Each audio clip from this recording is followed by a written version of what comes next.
Okay, I think we can get started here. Welcome. My name is John Cleveland, and with my colleague Amy Longsworth, we staff the Boston Green Ribbon Commission. Welcome to the 5th Green Ribbon Commission Climate Action Change Program. This is one on the potential of networked geothermal solutions. GRCx is an interactive virtual program series designed to support our mission of accelerating implementation of the city's climate action plan by providing high quality, useful content on climate resilience and carbon mitigation to the Boston community. I think most of you know that the city has a goal of carbon neutrality by 2050. And for those of you who have been working in the trenches on this, you also know that one of the most daunting challenges in that process is how do we convert 100% of our fuels used for heating and cooling buildings to zero carbon sources. Geothermal is one of the solutions. Most of the geothermal applications to date have been implemented on a building by building basis. And our first GRCx program was focused on this application with two large downtown buildings, one in Boston and one in Cambridge. However, in the last couple of years, increased attention has been focused on the potential for what is called either network geothermal or geothermal districts or micro districts. These are solutions that are implemented in an area including multiple buildings and multiple customers. In 2019, HEET, who's part of our panel today, commissioned, as many of you know, commissioned a statewide feasibility study on these micro districts. And the analysis indicated great potential for meeting a lot of our thermal needs in many parts of the state. And partially based on this feasibility study, we now have both of our utilities, Eversource and National Grid, are planning pilot projects for geothermal districts in their gas service areas. So the purpose of this program is really to provide a little bit of additional background on the idea of geothermal districts. And then we're going to hear from Eversource and we're going to hear from National Grid the details about the pilots that they're implementing, how they're designing them, what they're going to use them to learn, and what the next steps would be. I will note that the registration for this GRCx event is the largest we've ever had. So clearly there is a lot of interest in this content. We have a great panel to lead us through this discussion. We're going to kick off with Zeyneb, Magavi, and Audrey Schulman from HEET. They're the co-executive directors of HEET. This is a nonprofit that seeks solutions to climate change through research, education, and collective action. They began really focused on volunteer action for energy efficiency, but as many of you know, they have pivoted in the last half decade or more to really focus on solutions to reduce emissions and pollution impacts from the use of natural gas. They led a lot of the efforts to document and prioritize strategies to limit leaks. And they're now really leading some efforts from an NGO point of view to figure out the business and regulatory models for carbon-free heating and cooling services. So we're delighted to have them, and they're going to be providing an overview of this issue. After the overview, we will dive into the two pilot projects. We'll lead off with Mike Goldman from Eversource. He's the Director of Energy Efficiency at Eversource. His team is responsible for the development of customer-facing initiatives and contributing to the company's behind-the-meter distributed energy resource strategy. He's a frequent contributor to conferences and articles on distributed energy resources. And prior to Eversource, he was a strategy and operations consultant in Deloitte's consulting energy practice. So we're delighted to have Mike on the panel. After Mike, we'll have Owen Brady. He's the manager of the Future of Heat initiative in National Grid's customer group. They're figuring out how to leverage gas industry assets to accelerate transition to a sustainable energy system. At National Grid, he created the industry's first commercial gas demand response program and served as the business lead for the Future of Heat in New York and Massachusetts rate cases, integrating geothermal loops, renewable natural gas, and hydrogen into their utility portfolio. So he's got a deep experience in this content area. Before I turn it over to the HEET team, a couple of logistical notes. We are recording this session, so just be aware of that. Shortly after the session, you will get an email with a link to the recording and to the slides. It will also include a short feedback survey, so we really hope that you will click on that link and give us a little bit of feedback to improve future sessions. In terms of the Q&A, if you have questions for the panelists, please put them in the chat box. You'll note that there's a chat box. There's also a Q&A box. We prefer to use the chat box because it's a little bit easier. I will be drawing from the questions in that chat box for the Q&A. We'll try and get to as many of them as we can. We're hoping we have 25 to 30 minutes at the end for Q&A. So we will remind you a couple of times during the presentations to remember to put your questions into the chat box. And then finally, as is true of all of these virtual sessions, please, when you're not speaking, mute yourself. So with that, Zeyneb and Audrey, I'll turn it over to the two of you to launch us off. Thanks. Okay, thank you so much. So I'm Audrey. HEET is a small nonprofit with a mission to cut carbon emissions now by driving systems change. And we don't, I'd like to be clear at the beginning of this, we do not take funding from industry, either gas utilities or geothermal. Next. So here in Massachusetts, a lot of our infrastructure is really old, including the natural gas pipes underneath the ground. Here's a detail of a national grid map showing 2 pipes still in use in Boston, dating back to the 1800s. And you can imagine that pipes that old are probably going to leak. Click or next. The result is a lot of leaks across the state. This is one of HEET's gas leak maps using utility reported data. These leaks aren't just potentially dangerous, they also impact the climate disproportionately since natural gas is overwhelmingly methane, a greenhouse gas that's 84 times more potent than CO2 over the first 20 years in the atmosphere. Next. That means that if CO2 acts like one blanket on the earth, warming it, then the same amount of methane is equivalent to 84 blankets. Next. So the gas companies understand this deeply, both the safety and the emissions part, and they're busy replacing the leak-prone gas pipes. Here's just 5 years of work sites mapped. At HEET, we love to map things. So we are becoming a state of orange traffic cones. And a local economics clinic estimated that the total cost of this statewide pipe replacement over the next 20 years will be greater than the depreciated value of the system in the ground. So these pipes being installed now are going to be amortized over 40 years. This means we're paying for the pipes long past the point when our state's net zero mandate is enacted in 2050. So we aren't likely to be using gas widespread at that point. So the question is, what alternatives are there? Next. One option, which is a lovely one, is air source heat pumps. They're great under many circumstances, but they have 3 problems. They work most inefficiently when the temperature is worst, straining the grid right when you need it the most. Second, you tend to need discretionary income or at least good credit to get these. So a lot of low-income people are locked out. 3, moving all of us onto air source heat pumps would require the collapse of the gas industry with its many workers, and inevitably, some customers will still be on that system. Next.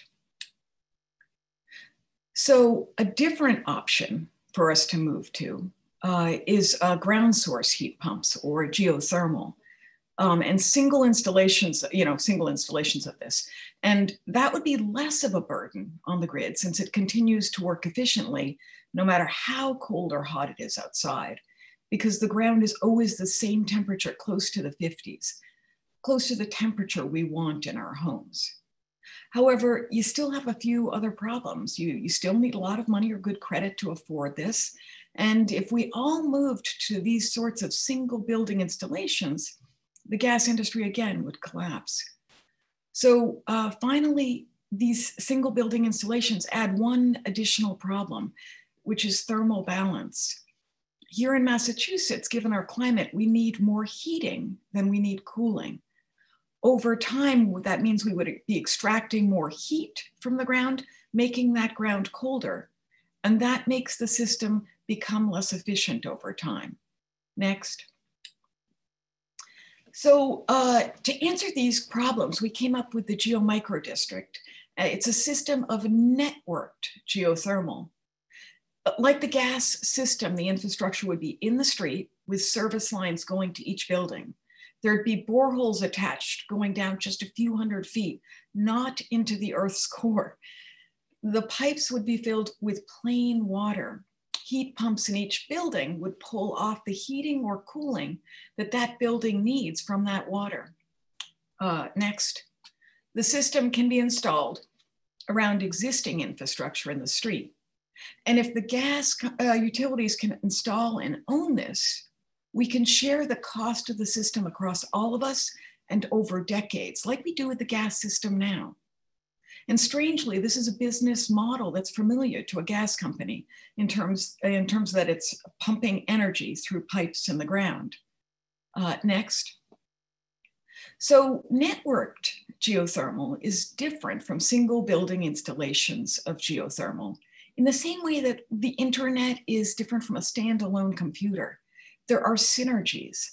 So if you imagine a supermarket with its fridges humming all the way through the winter, or a hockey rink, or anything that's going to be pulling a lot of cold, it's going to be next rejecting heat into that shared loop of water, making the water hotter along that pipe. Next, that heat can then be used by homes down the street. Next.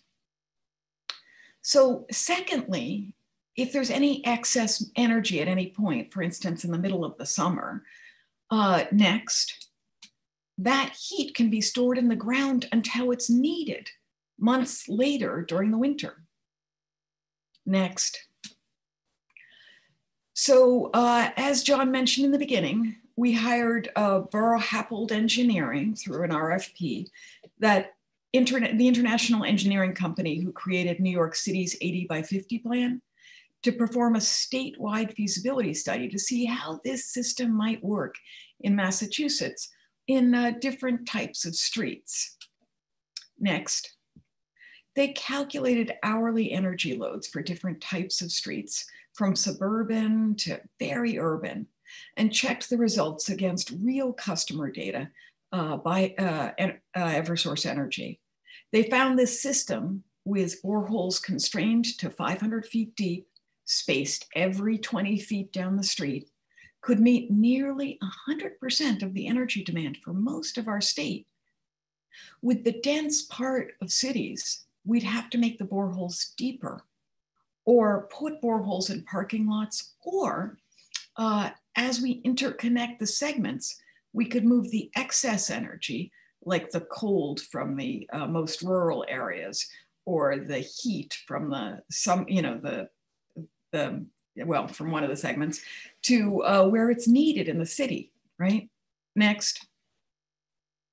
And one big thing to note about the cities is, because they have a lot of different types of energy use, businesses and homes all together, the systems installed there will tend to be the easiest to balance both the heating and the cooling use. This is where you can also capture the most energy savings per linear foot installed. Next. So GeoMicroDistricts are designed to interconnect, something like Lego blocks. So with that first pilot in the ground, we can interconnect and iterate. Next. Backing the gas system up each time and moving the excess energy to where it's needed, increasing efficiency and resilience until next, we are left with a gas backup only in the cities. This is possibly an appropriate role and scale for biogas or hydrogen. In this way, we can transform the gas utilities into companies whose job it is to move the excess or stored energy to where it's needed, balancing the heating needs against the cooling needs. Next.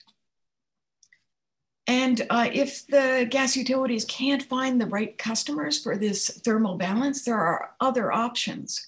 For instance, you can get rid of excess cooling in irrigation water during the summer to keep the lawns greener. Or you can use the excess heat to melt snow on sidewalks. I think the options are endless. Next. Zeyneb will now continue. Yep. We're switching now. Yeah, and so that warmed irrigation water is from this case study on the screen. When we issued the RFP for our feasibility study, we were really delighted to meet some geo guys who had nearly the same idea we had before us and also knew how to build it. What a gift it was to find out that 4 GeoMicroDistricts have gone in the ground incrementally since 2006 as this university grew from 3,500 students to 11,500 students. These GeoMicroDistricts, interconnected, now serve 1.2 million square feet.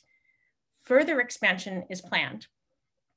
And while their borehole arrays are in available fields rather than lining the streets, the design is otherwise as shared ambient temperature, bidirectional, central pumping, distributed generation.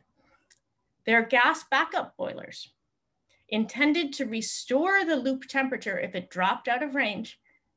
They have not fired yet. Next. So this is for the engineers. This is a screenshot of the system controls for this Colorado Mesa University thermal grid, GeoMicroDistricts. And it shows which thermal assets like borehole fields are turned on. The beautiful thing is that nearly 40% of the time, all the borehole fields are switched off, like in this screenshot, and the buildings themselves are balancing the temp through energy sharing, as Audrey described. Yes, so this is my new favorite form of energy efficiency, load sharing and canceling. Next, needless to say, that saves money. The system cost $8.5 million and is estimated to be saving this college over $1 million a year. It also, and this was a surprise to us, drastically cut their water usage by 10 million tons a year through the reduction of chiller use. Next. But perhaps most fascinating is this chart. Even as their system grew, the load, the electric load, stayed remarkably flat. So much so that this graph was sent by the power utility to the college with a note. What the hell is going on? How are you doing this? So yes, this case study is on a campus and it's not in our Boston streets. Still, looks like an idea worth trying. Yes? Next.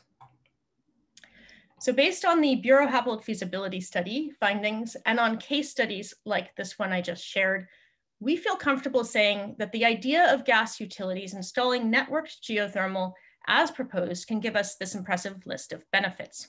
It's clearly safer. It can get us to our climate goals. It's resilient and reliable, scalable and adaptable.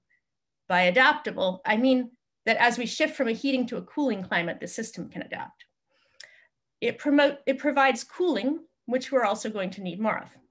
It flattens grid loads, making electrification faster and lower cost. It provides low cost energy to everyone, equity, and a potentially smooth transition for gas workers, going from fusing HDPE pipe with gas in it to fusing HDPE pipe with water in it. And by doing this at a utility scale, it can give us the speed and scale of a transition that we need. And I just want to say that that is a mind-boggling list. Next. So if some part of your brain is saying, I thought geothermal was, is this something new? Unfortunately, the word geothermal is used for very many different technologies. This chart is my most recent effort to simplify both the ideas and the naming.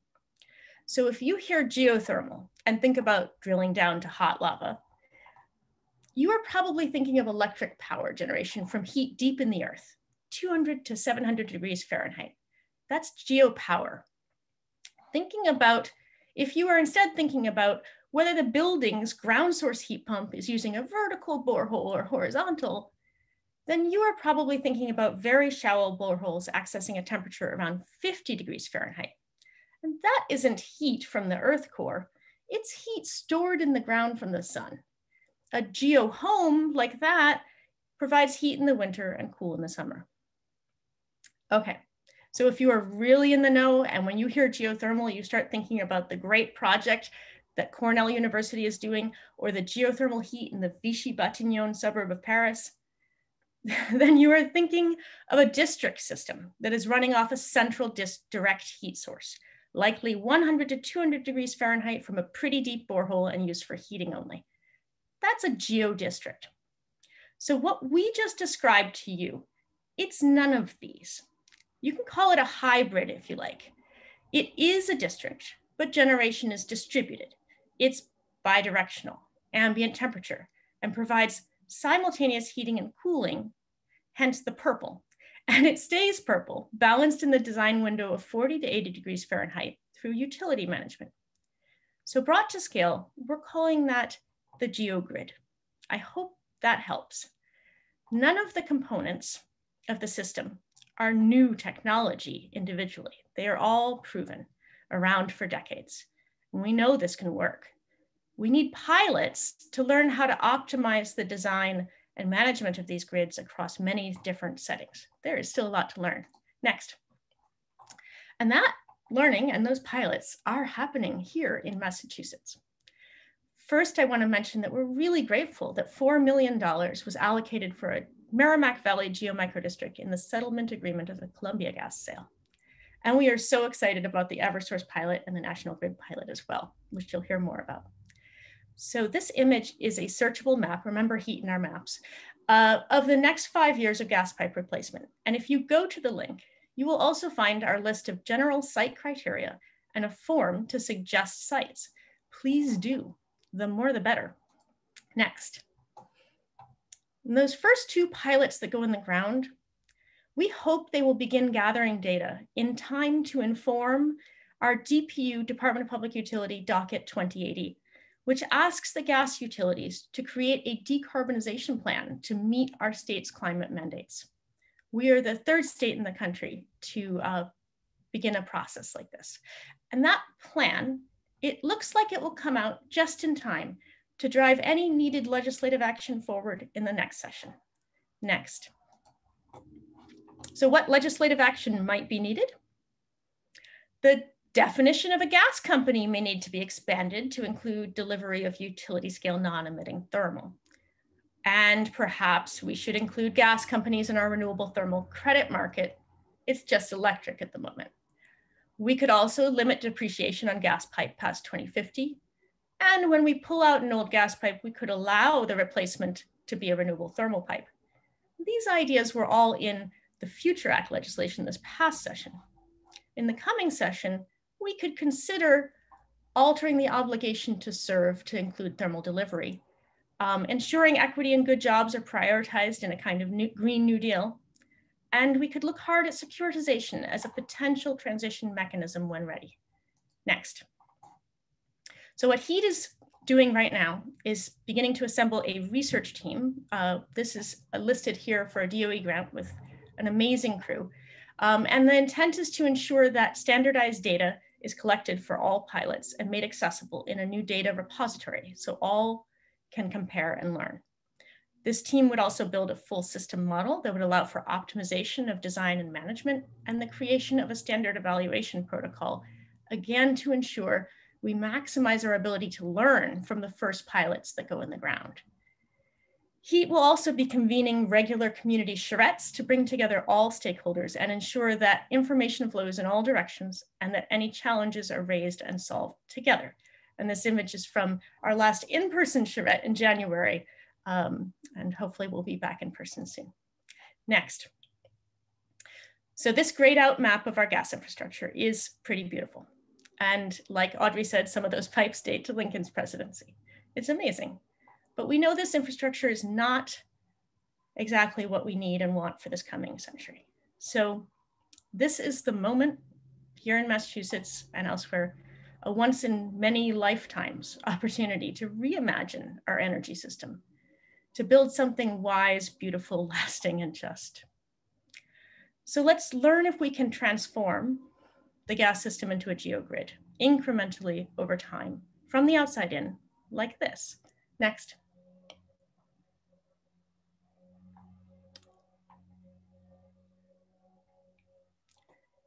So the pandemic we're in right now has shown us the power of exponential growth and the potential for transformative change.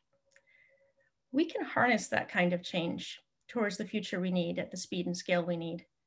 And I am in awe of what we can accomplish when we all work together. And I'm also a bit in awe of the opportunity before us. Thank you. Oh, great, Zeyneb and Audrey. I think we're going to create a new policy here. We're going to issue CEU units for this particular GRCx, given the little intro that you just gave us. There were two, before we move on to Mike, there were two just really technical questions that were asked specific about you guys' presentation. So I thought we'd just take these right now. The first question was, because somebody hadn't heard it, how deep do the wells need to be in an urban area? What's the well depth when you have that picture there? So that very much depends on the load in the location you're in, and also the geotechnical information in the ground in that spot. The average we estimated for Massachusetts, the vast majority of Massachusetts would be 100 to 500 feet deep. Okay, great. And then the second question was specifically related to the Colorado case study. Explain again how this led to a reduction in their water consumption. You said it was related to their children. Can I do this one? Yeah. So a lot of big commercial buildings use cooling towers, which function through evaporation. And so there's less evaporation because you don't have to cool using cooling towers. Okay, great. Well, thanks again for your just really terrific presentation. And now I will turn it over to Mike to talk about the Eversource pilot. Great, thank you so much. And good morning, everyone. My name is Michael Goldman. I'm a director in the Energy Efficiency Group at Eversource. And I'm very excited to talk about a series of geothermal demonstration projects that we had proposed as part of our most recent gas rate case in Massachusetts. Next slide, please. So folks may be wondering why Eversource would be interested in pursuing geothermal demonstration projects. And at Eversource, really one of our critical ideas is to be a catalyst for clean energy and help guide change. So myself, like many other folks on the webinar, am an Eversource customer. I've got little kids and understand the importance of clean energy and what it means to our communities and our shared future. So we're really trying to take innovative action. In our partnership with Ørsted, we're one of the largest offshore wind developers in the nation. We're investing heavily in our grid and modernizing it to accommodate a growing amount of solar power and other types of clean energy. Again, I sit in the energy efficiency department, so I'm a little biased, but we have some of the nation-leading energy efficiency programs that we're very proud of. And then just at a corporate level, we've set very ambitious, but what we believe are achievable goals for ourselves, and that's to be carbon neutral as a company by 2030. So that means by 2030, we want to eliminate as much of our own emissions from operations that we control as possible. And then we'll offset whatever emissions remain through a variety of ways, such as designing creative programs in our communities or buying certified offsets from other sources. So within this general theme of climate leadership, we thought it was really important to explore low carbon alternatives to provide thermal services to our customers. Next slide, please. And I'll try not to be too redundant to what Zeyneb and Audrey went over, but before we dive into the details of specifically what Eversource proposed, it's likely worth taking a minute just to provide a quick overview of some important geothermal system highlights that are relevant to our pilot. So the ground source heat pump systems, like Audrey and Zeyneb mentioned, they take advantage of the relatively stable temperature of the ground to provide both heating and cooling. And there's really two main components. There's the ground loop that's outside of a customer's home or facility, and then there's the heat pump that's inside a customer's home or facility. And the ground loop contains water. I know that's what Zeyneb and Audrey had focused on, but sometimes depending on the exposure to atmospheric conditions, you may have to put a glycol or an antifreeze solution in it. And so that solution would circulate through the outdoor pipes to an indoor heat exchanger, an air handling unit, and then back to the outdoor pipes again. So in winter, the solution gains heat when it's circulated through the outdoor pipes and it has exposure to that ground that's at that relatively constant temperature. And then in the summer, the solution essentially extracts heat out of the home or somebody or a customer's facility and then disperses it back into the ground. There's usually no heating issues in the winter during very cold temperatures, and sometimes that can be a problem with air source heat pumps. These ground source systems tend to be very efficient with coefficients of performance in the 300 to 600% range, which really means that for every 1 unit of electricity that's used to drive the heat pump, you can extract 3 to 6 times that amount of energy from the ground. And I don't want to belabor this point too much because Audrey and Zeynep did a nice job talking about it. But to us, what's really interesting about the shared geothermal system is the ability to potentially increase the overall efficiency of the system by having those customers with different heating and cooling load profiles on the system. So again, if you are calling for cooling, that means you're dumping heat into the system. And if your neighbor is calling for heating, that means you're extracting heat out of the system. So you can see how that would be a very efficient system because you're utilizing all of that heat.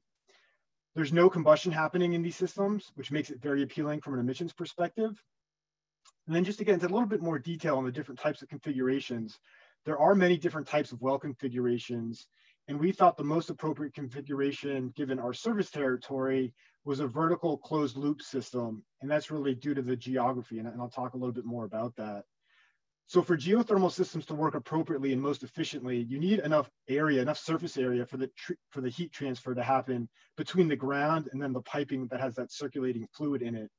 So you have 2 options to do this, a horizontal system or a vertical system. And horizontal systems are installed over a wide area, but at a relatively shallow depth. And these are really good and work well in areas that have lots of open space. Or you can do it through a vertical system, which is a system that takes up relatively smaller amount of space, but they have to go down deeper, up to several hundred feet, as Zeynep was just talking about, in order to make sure you have enough of that contact with the ground. And then there's also decisions that have to be made regarding an open loop or a closed loop system. In a closed loop system, everything stays self-contained within the system, as opposed to an open loop that requires a well or a pond or a lake for the heat transfer to happen. And so if you think about where our gas service territory is, it's in places like Cambridge and Somerville and Framingham and Worcester. So really due to that space and water availability, we thought that the closed loop vertical system made the most sense. Next slide, please. So what was it about geothermal systems that initially made us want to consider them? Well, low operating costs, you're essentially eliminating the heating fuel, and they have higher heating and cooling efficiencies. There's no exposed outdoor equipment. Ground loops are buried below the ground, and the heat pump is housed inside the building away from seasonal weather elements. There's a levelized electric demand, again, something that Zeynep and Audrey touched upon, but by using that relatively stable temperature of the earth, you can essentially reduce seasonal peakiness and increase electric base loads. There's no on-site combustion.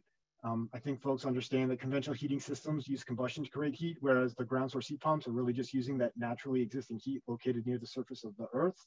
There's a long life expectancy for these systems. Conventional heating and cooling equipment typically has a life expectancy 5, 10, 15, maybe 20 years, whereas these ground source heat pump, the equipment itself, the indoor equipment can be up to 25 years, and then the outdoor equipment, the loops, can be 50+ years. There's a simplicity to these systems. You're providing heating and cooling all in one unit. If properly designed, our hypothesis is that no supplemental heating or cooling would be required. So you'd essentially be able to meet 100% of those heating and cooling requirements.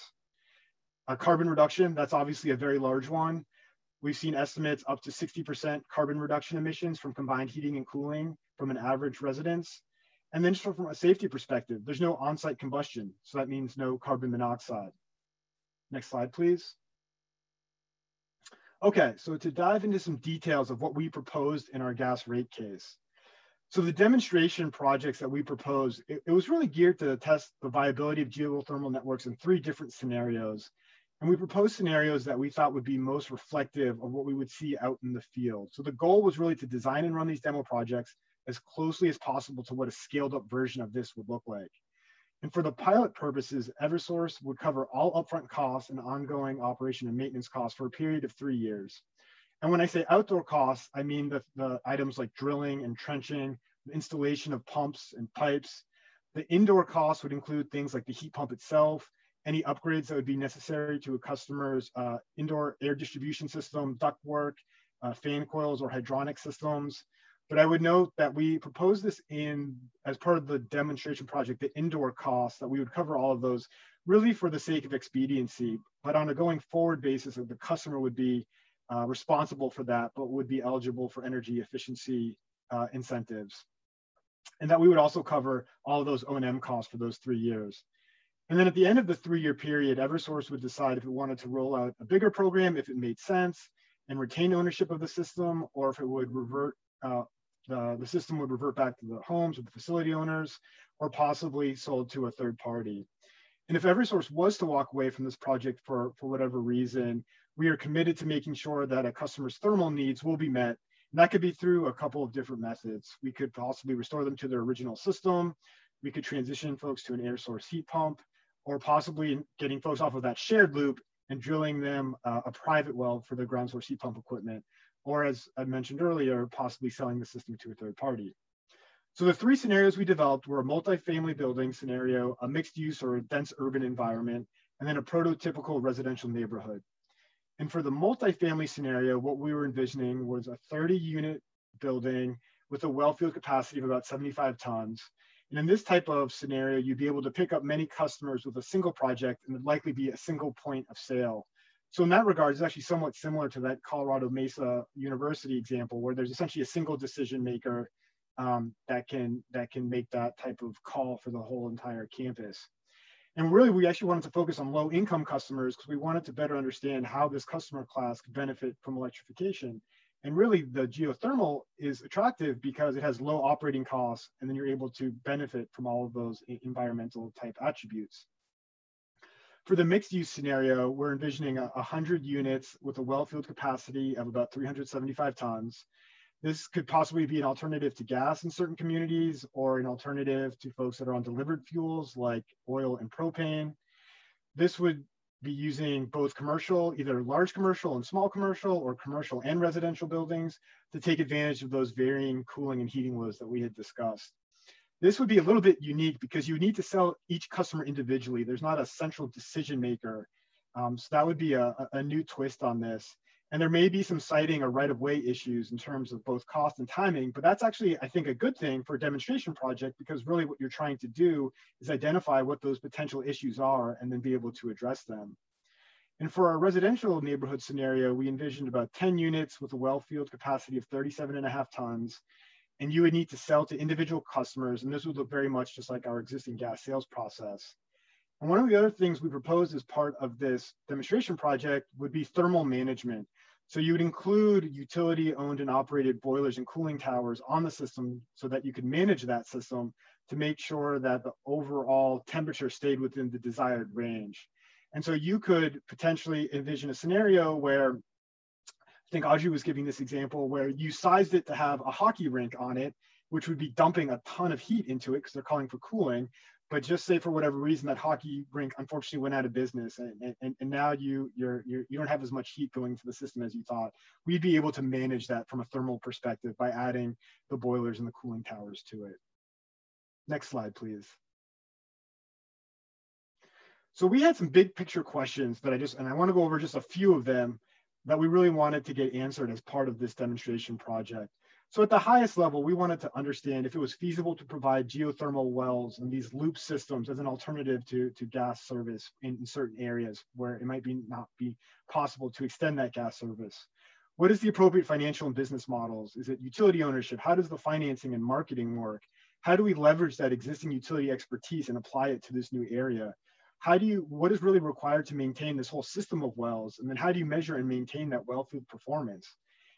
Are these systems alone sufficient to meet all of the heating and cooling needs, or is a supplemental system required? Like we were talking about earlier, what are those efficiencies that can be gained from the shared loop system concept? And then what are the benefits from actively managing those customer energy flows in and out of the geothermal network? Next slide, please. So in addition to those macro level business and policy type questions that I just mentioned, we also had some more detailed technology and performance type questions that we wanted answered through these demo projects as well. So many of these questions were around costs and customer satisfaction, the emission and carbon impacts, and then how the technology actually performs. And part of our proposal actually included budget to bring in an independent third-party consultant to help us answer some of these questions. And so they'll be evaluating this, and they'll be collecting data on things like the ground loop water temperature, that well field temperature, and the need to heat or cool the loops, water flow over time, the runtime and electricity consumption of the central loop infrastructure like the pumps, the water quality, and then we're interested in better understanding the cost and timeframes for things like customer acquisition, equipment and labor procurement, and then construction activities. And this will be important to measure over time because, like was mentioned earlier, we have an unbalanced heating and cooling need in this region. So you want to understand what that looks like year over year and seasonally within the system of wells. Next slide, please. And as we were developing this proposal, and really even before we were developing it, and we were really thinking about the potential for geothermal, it really became apparent to us that there were a lot of similarities between geothermal and the natural gas business. So both of these are capital intensive. There's large upfront costs for infrastructure. Both of these are dealing with buried or underground infrastructure. So you're trenching, you're installing pipes in the ground. You're dealing with long-lived assets that have 30+ year lifespans. It would potentially be a regulated service, certainly on the natural gas side, but potentially on the geothermal side as well. So you're dealing with siting and right-of-way issues. You're monitoring system conditions. You're looking at pumping, and you're maintaining proper pressure in pipes. There's very similar customer barriers, and I'll talk about that in a second on the next slide. And then there'd be a similar point of common coupling, so no utility assets behind the meter. Next slide, please. So as we were thinking about this project and really spent time thinking about why there weren't more ground source systems out in the field, we identified what we believed were some of the most common customer obstacles to why we hadn't seen that wider deployment of ground source heat pumps and then the geothermal loops. And we realized that many of these we think could actually be overcome with the involvement from the gas utility. So like we just talked about, there's these large upfront capital costs that may turn off customers. These are still pretty expensive systems. But utilities commonly make large capital investments and then maintain multi-year plans for the operating and maintenance costs. Most customers are in a house, I think the stat is something like 7 to 10 years, so they may not want to make considerable infrastructure investments, given that they may only be in that house for a limited time. But utilities commonly amortize long-lived assets like pipes. And then specific to the shared loop concept, you could certainly envision a scenario where customers, they don't want to organize themselves or be responsible for infrastructure that is outside of their premise. They don't want to go and get a bunch of neighbors together and then try to go through a public right of way. But utilities, just as a matter of practice, own, operate, and maintain infrastructure like pipes in the public right of ways. And they have a lot of experience doing this. Next slide, please. And there's a lot of benefits for these types of systems for a wide range of stakeholders. For the utility, we want to be able to provide services and alternatives to customers that they want. Geothermal is potentially another alternative for customers to meet their thermal needs. It allows the gas utility to capitalize on a lot of these technical competencies and skill sets that have been developed over decades and decades. And then because you are utilizing the relatively consistent temperature of the earth to provide both heating and cooling, we had just talked about this, you can actually eliminate some of that peakiness in the system and better utilizing existing infrastructure. For the customer, geothermal may represent a low-cost thermal alternative, especially if they're on oil or propane heat. There's no on-site combustion, so most of the system, and most of the system is inside or underground, so it provides a cleaner, safer, quieter system. We actually learned from our National Grid colleagues, I hope I'm not stealing any thunder, that the quieter system actually led to an increase in customer satisfaction with the system. So we thought that was really interesting. And the no outside equipment also means fewer aesthetic impacts, and it's easier to repair. And for the state, it provides another way to meet aggressive climate goals in pursuit of meeting our Global Warming Solutions Act requirements. I was just looking the other day at the latest DEP greenhouse gas inventory. I think it was from 2017, the last full year. And it showed that nearly 32% of emissions were coming from building consumption. And in order to reduce emissions from that sector, it is important to look at a portfolio of solutions. And geothermal may have a role to play in that, especially as it may reduce emissions, like I said earlier, up to 60% from existing sources. Next slide, please. So just in terms of determining the way ahead, we did recently receive an order from the Department of Public Utilities. Next slide, please. And we received that order on October 30th, and it approved our scenario, that mixed-use dense urban environment scenario, but it did not allow for the other two scenarios. But from our perspective, this was fantastic news. I think the dense urban environment scenario, it's the largest scenario we propose. It's the most interesting scenario, especially as it relates to looking at that possible increase of system efficiencies from those, including customers with different heating profiles. I included a couple quotes from the order itself on this slide, but at a high level, the department found that this proposal was in line with the state's overall climate goals, and that learnings from this pilot may inform future policy discussions. So we're really excited to get started on this project so that we can start generating some of that data, and that the demonstration can help inform and be part of the Commonwealth's low carbon future. We are in the stage right now where we are looking for site selection. So if you have sites that are within our natural gas service territory, please feel free to reach out. And like I said, just very excited to get started. And so happy to answer some questions when we get to the end of the presentations. Thank you. Great, terrific, Mike. Thanks so much. And as the moderator, also thanks for staying on schedule. This is good because we will have plenty of time for questions. So Owen, turning it over to you.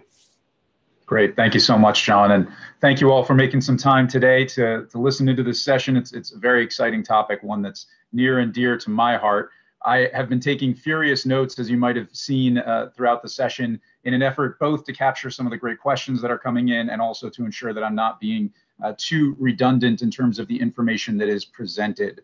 If we can jump ahead to the next slide, though, I would just like to kick off with really a question of why the gas utility would be interested in geothermal. You've heard a lot about this already, so I'm not going to belabor the point too much. Effectively, we feel like this is an exciting technology, represents best-in-class efficiency, and seems like an opportunity for us to be able to contribute to accelerating the transition to a decarbonized and sustainable energy system. And that's something we're very passionate about at GRID.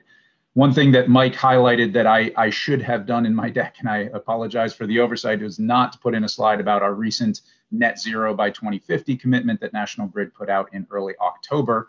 And the thing I wanted to bring up about that is it's structured around pillars, the ways that we think we're going to have to be investing to ensure that we're able to meet that commitment. And the first four pillars are where I'd like to focus. The first one is energy efficiency and demand response to reduce the total amount of energy that we need to use. Obviously, the less energy that's required by the system, the easier it is to decarbonize anything that is left over. We then talk about, as you heard in my bio, introducing renewable natural gas and hydrogen blends for customers that have specific end uses that require gas, because there are some difficult to decarbonize sectors, as we all know, and we want to ensure that those customers don't feel left out of the process and that we are trying to do what we can to address those needs as well. Then it's reducing methane.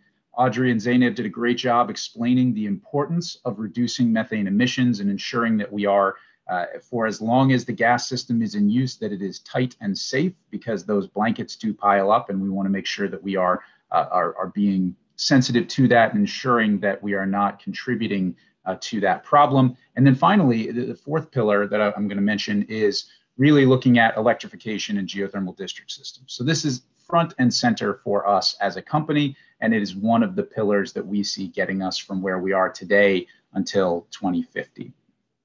This is exciting because, as I'm going to talk about in the presentation, we first proposed this idea in our 2016 New York City and Long Island rate case.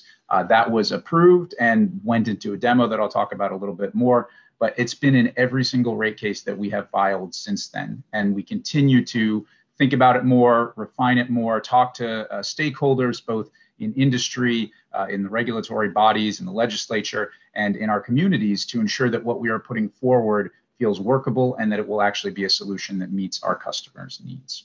If we could go ahead to the next slide. The thing that I find fascinating as we think about this, given that I have a background as a mechanical engineer, is really that this is kind of an engineering problem, but that the Northeast is also unique. You can see here on this chart, which is data from the EIA, the Energy Information Administration. And admittedly, this is from 2005 to 2013, so a little outdated, but I think the trend here is important. You can see that in almost every sector of the United States, but for the Northeast, the number of natural gas connections as the primary heating choice is actually starting to tip downward. And we see electricity growing in a lot of areas. We do see electricity growth in the Northeast as well, but you also see natural gas growth kicking up there. And as somebody that grew up in Massachusetts, I know that natural gas is just commonplace. It's something that's thought of as the heating source that people use. And so when we're thinking about this as an engineering problem, we also have to think about what are the cultural components of it and what is the momentum that we have as a community towards a particular fuel source, and how do we think about redirecting or broadening their horizons so that people are able to consider different options and think about different ways to potentially meet their needs. Mike mentioned that we are in an imbalanced climate in terms of heating and cooling, and Zeyneb talked about how that's going to change over time, and I think that's right. But currently we have a sizable heating need relative to the cooling need that we have in this community. And so as we're thinking about the engineering and the cultural side of things, we want to make sure that we are being sensitive to all of that. So just wanted to put that out there in terms of why we are a unique part of the country looking at this opportunity. Next slide, please. So I was on a panel recently with Zeyneb and Audrey and Jay Egg from Egg Geo, and he had these two charts in here that I thought were just fantastic. So I took those from that deck because I wanted to make sure that this was clear.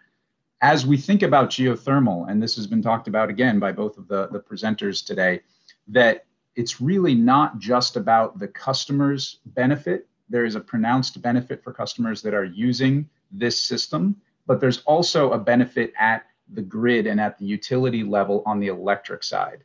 So as we think about transitioning lots of customers to new energy systems, and as we think about the investment that's ahead of us, which is going to be a sizable investment, as Audrey said, and as Zeyneb reiterated, we want to ensure that that investment is being made in a thoughtful way and that we are putting in systems that do not simply shift a peak demand or a peak burden onto another system, therefore requiring a significant amount of capital investment. So you can see here on these two charts that the ground source heat pumps, the green line in the chart on the right-hand side of the screen and the blue bars in the chart on the left-hand side of the screen, is significantly flatter than the air source system that's being presented as the counterpoint here. And so that's exciting because as a utility professional, we're constantly thinking about what do we do on that hardest day? How do we ensure that the system is ready to perform? And how do we ensure that we're not stacking more and more difficulty and more load onto that design day? So I just wanted to bring that point home and to say this is another reason why, as a utility, we're really excited about this. And of course, in Massachusetts, National Grid does have both gas territory and gas and electric territory. And so we are thinking about both sides of this equation, because simply shifting everything, as I said, from one side to the other is potentially suboptimal compared to the way that this could be done. Next slide, please. So as I mentioned, in our 2016 rate case, we did look at a residential neighborhood. This is sort of the third scenario that Mike was talking about, where it's 10 homes connected to a shared loop. You can see that the shared loop is installed in a common green space at this retirement community on Long Island. It's a very eastern end of Long Island, a town called Riverhead. And we did connect 10 homes. The system was commissioned in December of 2017.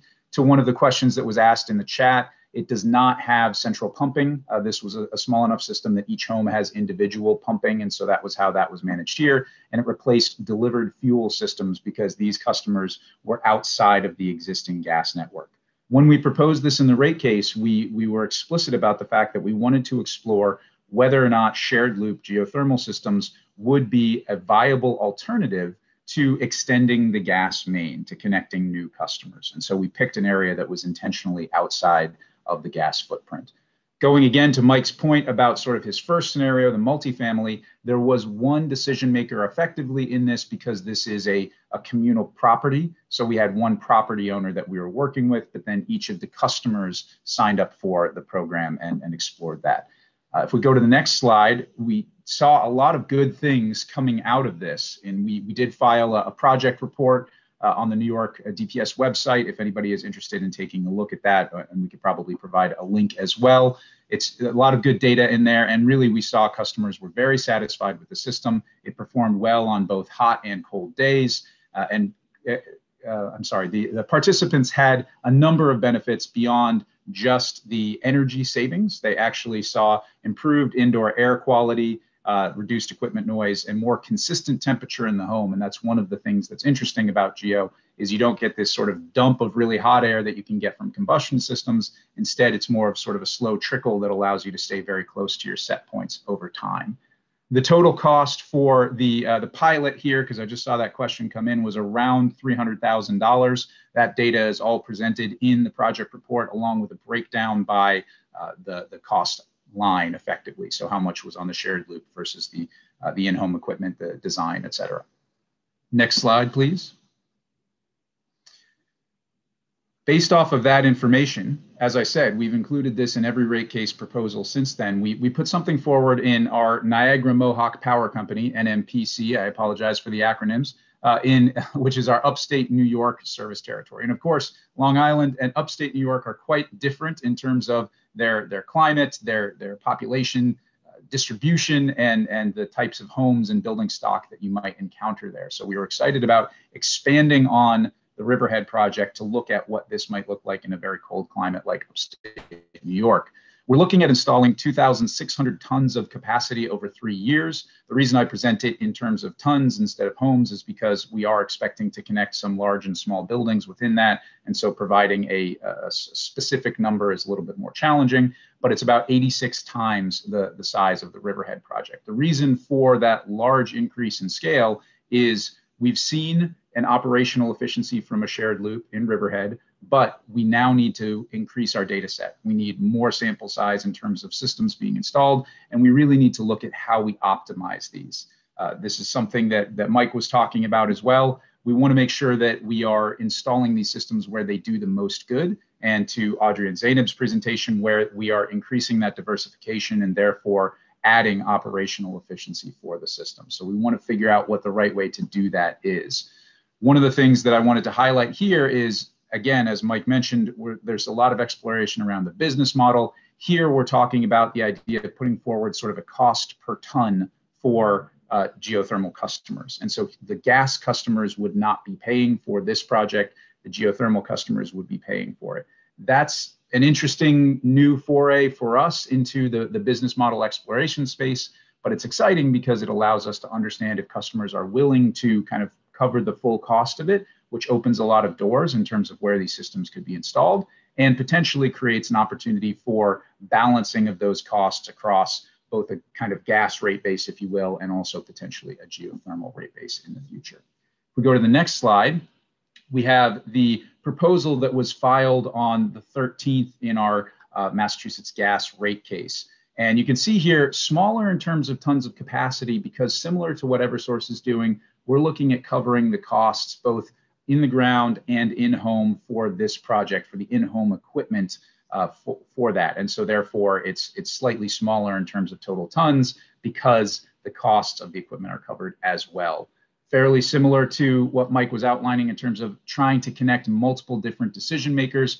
The one thing that we really wanted to make sure we were thinking about here is going back to Audrey and Zeyneb's map of the 5-year pipe replacement plans. How are we doing this in coordination with our other infrastructure investments? Are there opportunities to look at providing a choice for customers to migrate to a geothermal system? And how is that really going to work? Again, thinking about how do we optimize this technology and this system. Go to the next slide, please. And I'm going to try to finish up quickly here, but there are a lot of things that we are thinking about in terms of how do we do the right pilot site selection? How do we ensure that we are creating, again, equity and access in terms of the pilot? How do we think about it from sort of a system coordination standpoint? And how do we make sure that that is all transparent and ensuring that the data is being shared so that we can all get better at this as quickly as possible? There are a couple of questions that we put forward in our testimony, though, that I just wanted to highlight. How much benefit, if any, do shared loops really provide across multiple different scenarios? We've seen conceptually that they can. We want to make sure that that's the case and that we optimize the installations for the technology. I saw a question come in about sort of thermal loss in the shared loop system. So we're trying to figure out if we can do tight systems where we're connecting sites and customers that are in close geographic proximity, but that have diverse energy loads to really make sure that we're taking maximum advantage of this. How does the cost per ton compare to single site or single customer geothermal systems? Again, getting at that idea of we think shared loops make sense in terms of operational efficiencies, but as we're thinking about this massive investment and transition of the energy system, how much benefit is there on the financial side, if any, and does it make sense to double down on this technology? So I'm not going to go through all the questions here because I know we want to have a lot of time for Q&A, but I just wanted to say we're thinking about this. This is a very early days technology for us and certainly for utilities as we think about how to manage the investment and manage all of the loads on the system, protect customer choice, and ensure that customers have access to the renewable systems that will help them meet their needs going forward. So all of these questions are here, and I look forward to the questions that are going to come up in the Q&A session. Thank you very much. Great, Owen. Two really terrific presentations on the pilot and a terrific overview by the HEET team. I think I'm going to be earning my commission today as moderator, given the volume of questions that has come through, but I'll jump into them. I've been trying to group them as they come in. As we go through them, if anybody who submitted something feels we haven't hit it, feel free to jump in again. There is a whole set of questions about the pilots and what's the process for selecting the pilots, and if somebody has a community or neighborhood or district they want to propose, how do they do it? Could you just answer that at both Eversource and National Grid at the front end, because that seemed to be a big area of interest. So I can quickly just add, I sent out my email in the chat box, but michael.goldman@eversource.com if you want to reach out to me directly, and I can pass along that contact information to the right folks. Like I mentioned in the presentation, we're really focused on that scenario 2, that dense urban mixed use type of scenario within our natural gas service territory, and then really trying to answer some of those fundamental questions that we had laid out and get those data points that we had laid out. So that would be really fundamental to our site selection process to make sure that we can answer those both the macro and the micro level questions. Specific, my question just came up. We will send out, Claire, make sure we do this. When you get the follow-up email, we will send out Mike and Owen and the HEET email contacts for everybody, so everybody has that. Owen, anything you want to add in from the National Grid side? So like Mike was saying, and I just put my email in the chat box as well, and I know we'll be sending it out afterwards. You know, please, if you're interested, reach out. I saw one question come in from somebody in Vermont. I used to live in Vermont, so it's near and dear to my heart. Might be a little difficult for this particular pilot, but certainly let us know if you're interested. Again, we want to be coordinating with interested parties and figuring out how we can make this work. The other thing that I just wanted to highlight was there was a question that popped up about electric versus gas kind of coordination. And so, Mike, I think you'll agree with me here that we're both thinking about this on the gas side. And so therefore, if you're reaching out to either Mike or I, you would do it based off of who the gas provider is in your area.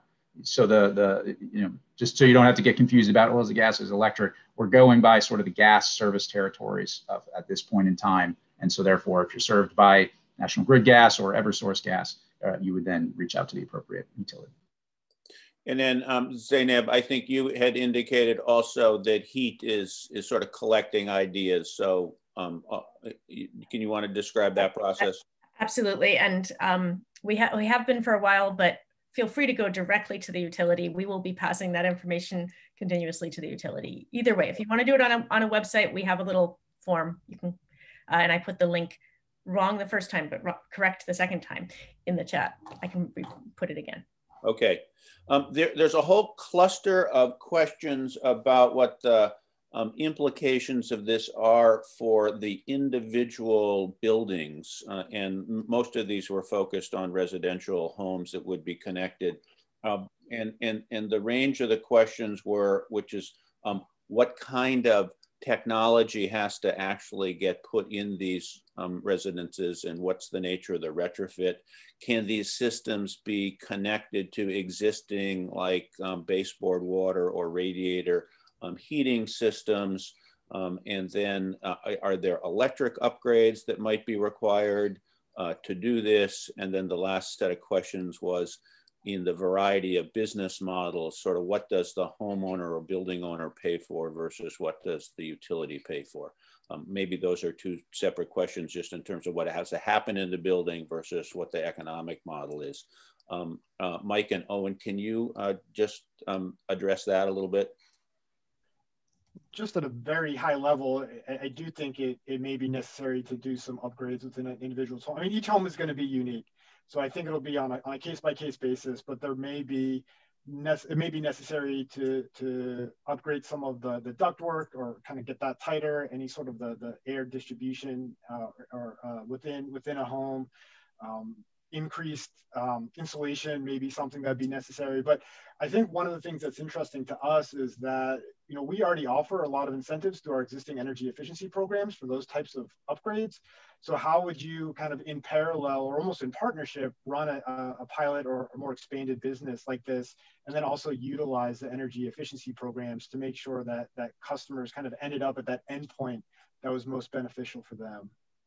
And Mike, just a clarification there. In some cases, if you're using heat pumps, in some cases, the heat pumps will be within the individual buildings. In some cases, they would be external to the buildings. Is that accurate? I would think in most cases, they would be internal to the building. Okay. And that is actually one of the things that, you know, when you talk about air source versus geothermal heat pumps, you know, we did a large air source heat pump, and you have the condensing unit, which is actually outside and exposed to the elements. And one thing that we found, believe it or not, is that when it got really cold and then it snowed a lot and the condensing units got buried in snow, and then the units don't run as efficiently as they're supposed to or as they're designed to. So that actually may be an additional benefit for geothermal, is you actually don't have that exposure, that external exposure. Right. Owen, anything you want to add? I was just going to say in sort of typical business school fashion, right, that the answer is oftentimes in terms of what's required for any given site is it depends. There are a lot of things, and you can see comments coming in here saying existing ductwork can work. It's hard to use it with steam systems, of course, and so that's something that we're thinking about, because again, the building stock is not all brand new forced air systems that you can just kind of drop the unit in. And so when we're thinking about equity, especially when we're thinking about LMI customers, low and moderate income customers, how do we ensure that that we're not simply helping with one barrier, but that there's still a massive barrier out there that would keep them from adopting the system. So within the course of the pilot that we're proposing in Massachusetts, we would be covering the underground asset and then the equipment inside. If there were specific energy efficiency upgrades or mechanical upgrades beyond kind of the installation of the basic installation of the equipment, that would be the customer's responsibility within our proposal. And just listening to what you and Mike were suggesting, it sounded like you're covering the customer technology, you know, cost, so to speak, in these pilots. But would you envision that being the business model if you were to actually go forward with this into the market, or would the customers have to pay for those costs? No, I think, you know, for the purposes of the pilot and really for the sake of expediency, that's why we propose to cover the customer costs for any sort of equipment that be inside the house. I would think on a going forward basis, if this was scaled up, that would not be the case. But just to come back to one of my previous comments, I do think that type of equipment would actually be eligible for energy efficiency incentives. And so while we wouldn't cover the whole cost, customers would be eligible for those incentives to help offset that cost. Okay, great, thanks. There was a whole nother cluster of questions that was around some version of environmental impacts of drilling these wells. Does it affect the water table? Is there risk of it affecting soil stability, you know, et cetera? The sort of the environmental impact side of this. Could the two of you speak to the challenges on that front?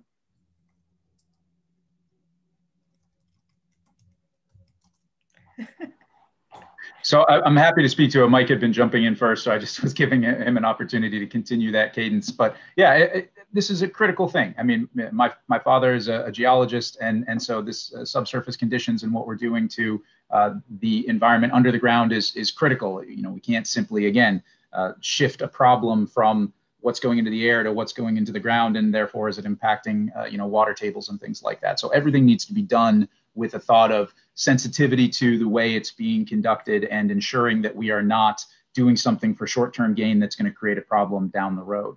So as we think about this in the Riverhead project, which is, I saw Fred's question come in the Riverhead project, it's still ongoing. Customers still have the system. It's still operating well. We have officially concluded the 3-year pilot, but it's still in operation.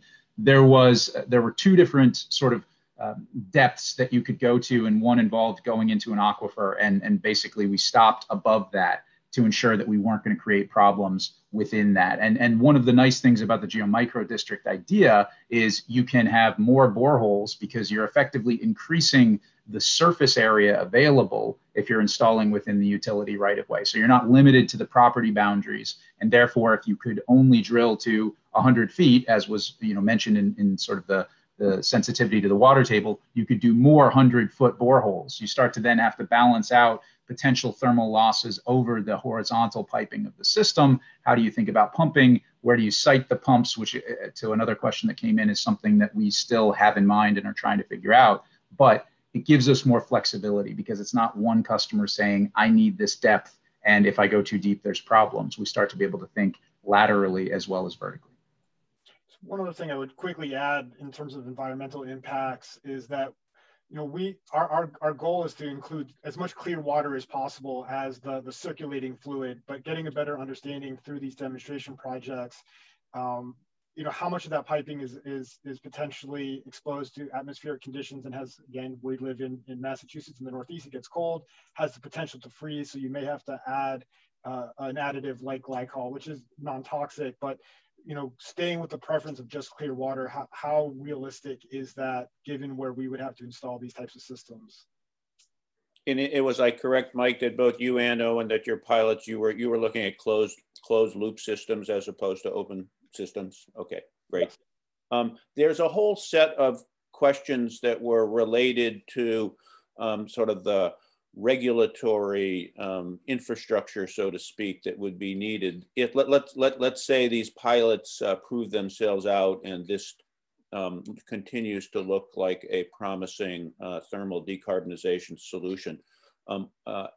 Two kinds of questions. One, what would need to change in the regulatory framework that currently exists in Massachusetts to enable these projects going forward?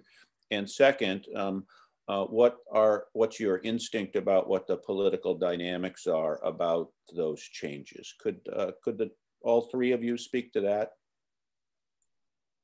I guess I just offer some high level thoughts and then I'll pass it along to my colleagues here. But when we went through our rate case and we had this proposal, a lot of the questions we actually got was whether or not the gas utility should be the entity that's allowed to do this and should be doing this. And I think Zeyneb and Audrey, I think Zeyneb, I was on one of your last slides, you kind of had some of those regulatory or legislative suggestions along the lines of it should be the gas utility or it could be the gas utility.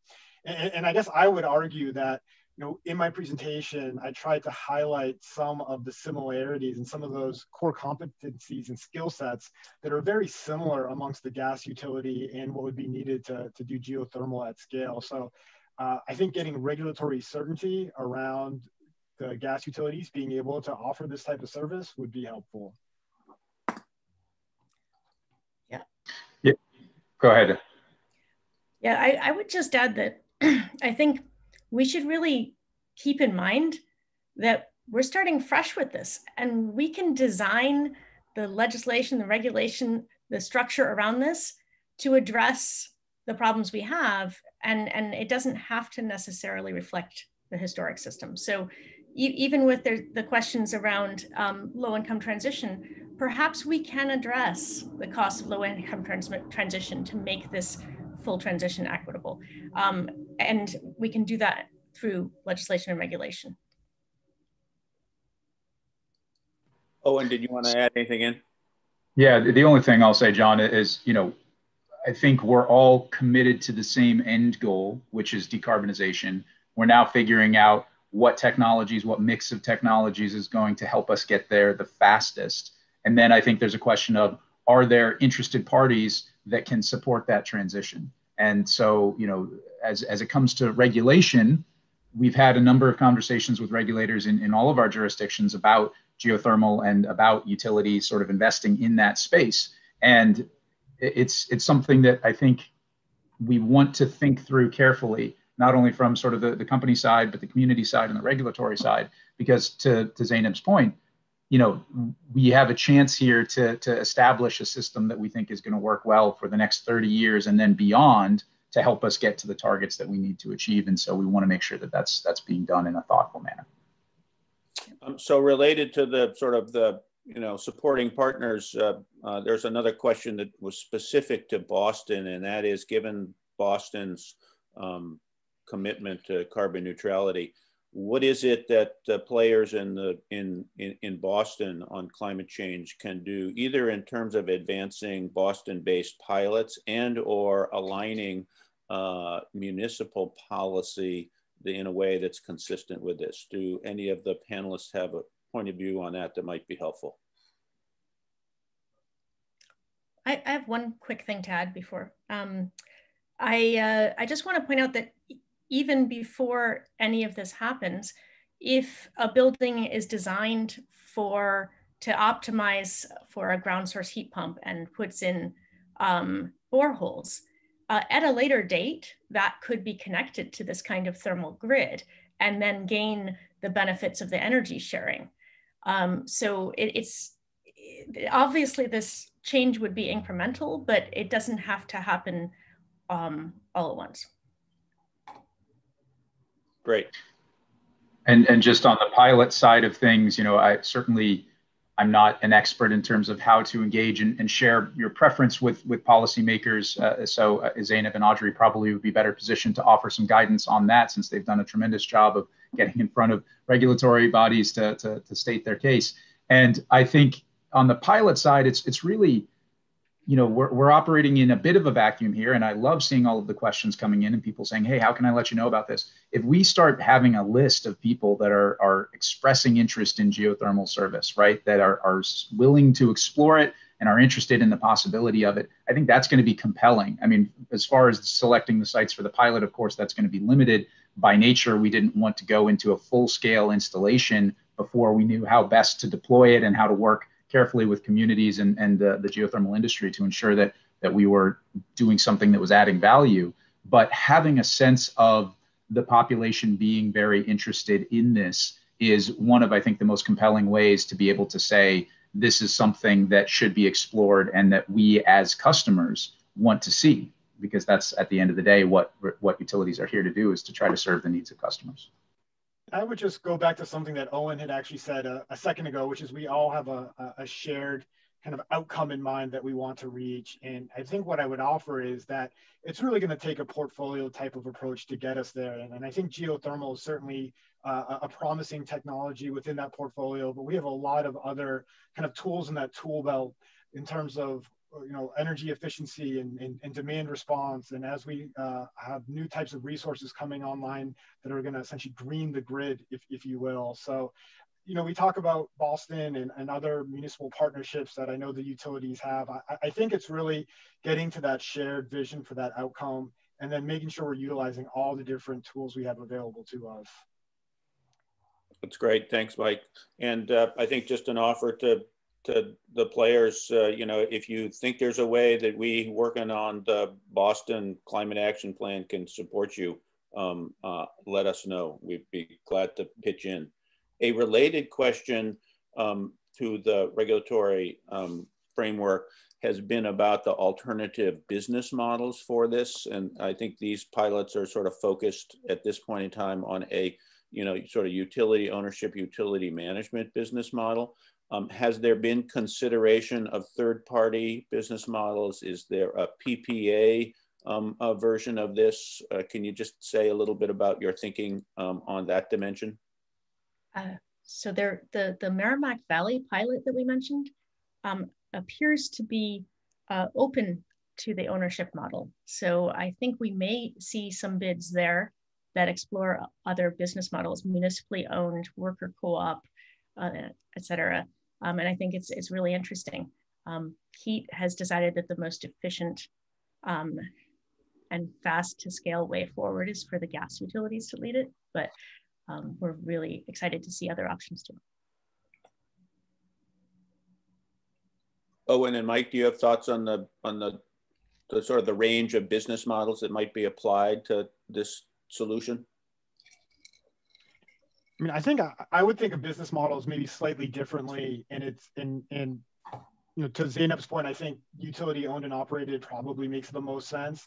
But business models can also be how you charge customers. Is it a flat monthly fee? Is it some volumetric charge, which the customers are traditionally used to? Is it you're measuring water flow and BTUs taken out of the system? So when we think of business model, I think it would be more along those different lines. How do we develop that relationship with the customer and then make sure that the costs of the system are equitably distributed? I think that for our demonstration project, we'll focus a little bit more on some of those technical aspects. I know Owen had presented some information in terms of how they're going to charge on a more like a per ton basis. So we'll be watching that very closely as well to see, you know, the applicability to that in what we're offering. And just a quick question to Mike. I don't know if you explained to everybody what the customer costs would be for the fixed costs for the residential sites that would be on this particular pilot. They'll really be nominal. We're not trying to recover the cost of the project through any sort of fixed rates or what we would charge customers. Really what we want to do is establish a relationship with that customer, and charging a nominal amount on the billing side is one way for us to establish that relationship. So I don't think the final numbers are set, but what I can say is that it'll be on the lower end of the spectrum. Really, I think just a nominal amount. There was another sort of related technical question, and that is sort of what kind of transmission or distribution, you know, losses do you get in these systems, and do those in any way constrain the total size of what a district might look like? I do know of one pilot that does have minimal losses over a 2-mile length. Because the water is at ambient ground temperature, you have a very small differential between the water in the pipe and the ground around the pipe. So your losses are minimized, which makes it a far more efficient system. We clearly don't know the exact threshold of distance to load, but it seems quite large so far. The thing I would just add to that is, you know, I think we come into this with a centralized grid mindset just because that's what we've been exposed to for a long time. And that's how utilities have been built up, especially on the gas side, where the gas has existed in certain sites and it's needed to be moved to all other sites. And so therefore we think of it as this large sprawling network. And I don't think that's the way that at least I envision the geothermal installations in the future, is that the goal should be to connect everybody to one massive thing. I think ideally we should be connecting small segments as was described by HEET as kind of blocks. And to the extent that there is a benefit from a system balancing standpoint to interconnect, you know, neighboring blocks, then we would look to do that. But as we think about this, there's going to be a balance, an optimal point where connecting those facilities, at least the current facilities, you know, makes sense within this sort of bounded area. And then we have this potentially this bounded system, that bounded system. And, you know, I think that's not going to be as straightforward as just saying keep building out one network, but I think it's likely to yield greater operational efficiencies if we do it in that manner. And so therefore the thermal losses become a little less critical. Yep. Great. Mike, anything you want to throw in on that? No, not too much to add there. I think it was well said. Related to the technology question, there also was a question about the integration of solar thermal into the systems and whether or not you've sort of considered that, thought about it, whether it's part of what you'd be doing. Could you just speak a little bit to that aspect? I'd love to share for a second that there's an amazing case study up in Canada where they have a massive solar thermal array they use for their very short summer to dump heat into a reservoir and then pull it out to heat their town over the winter. It's kind of amazing. So solar thermal is just another thermal asset that can be added to the system. If you think of it as a thermal grid, you can add, you know, the assets of solar thermal, you can add other thermal assets that happen to exist, like we've mentioned before, including potentially even water bodies. So I think it's a great way to address an imbalance in any particular location and very easy to add. And I'll just add, you can throw in wind power, or at night when it tends to be produced, and store it as heating or cooling for when you need it. So that sort of makes you think about these geothermal systems as a storage system. Yes. That you could pipe other energy into, which is kind of an interesting additional dimension. The Earth is the largest battery on Earth. Yeah. And the cheapest one. Yeah, that's great. So there also was a question, I think, Zeyneb, when you were laying out the different sort of examples of this, there was the large district, there was the individual home, and there was some version of the micro district. And it did look like, one of your examples out of Colorado was a campus. Is there anything that's sort of fundamentally different about applying this technology solution on a large energy intensive campus operation like a hospital or a higher ed facility with a lot of research capacity? To me, the biggest difference is that you have the ease of one decision maker and the ease of no issues with right-of-way or land use with that decision maker. So the challenge of doing it in an urban area is really working in the street and working with multiple decision makers and customers. And that's part of why the gas utility is optimal for that challenge. Yeah, I would agree with that. And that was one reason we specifically kind of chose that dense urban environment scenario for the very reasons that Zeyneb just mentioned. It's the customer acquisition and the go-to-market strategy. And that's one thing that we need to learn and test as part of our demonstration project, where you don't have that single decision maker and you have to go out and convince customers and sell customers individually to be part of this network. And that's essentially another aspect we'll be testing as part of these demonstration projects. Great. And I'll add to that. Sorry, John, I'll just quickly add to that. I've seen a couple questions come up about gas line removal or how that's being coordinated with these pilots. And that's one of the things that as the utility, we have insight into and are able to help sort of balance out is, are there situations in which all customers are willing to fully electrify and therefore the gas line could be removed? Or does it need to be a co-location because they still have stoves, fireplaces, whatever it is? It's thinking about those sorts of things and how do we, as Zeynep mentioned, satisfy the mandate to serve, but then also ensure that we're providing customers with options as we go forward and strive for decarbonization. We have time for one last question. I want to end on the cost issue. It looks like part of both of these pilots is for you to understand what the actual cost per unit is and how that would compare to existing fuel sources, whether it's natural gas or fuel oil or anything else. Do you have a sense about what the major cost barriers are and what kinds of either technology improvements or increases in economies of scale will be needed to get this so that this in fact is cost effective compared to existing energy costs? Could Owen, could you and Mike both speak to that?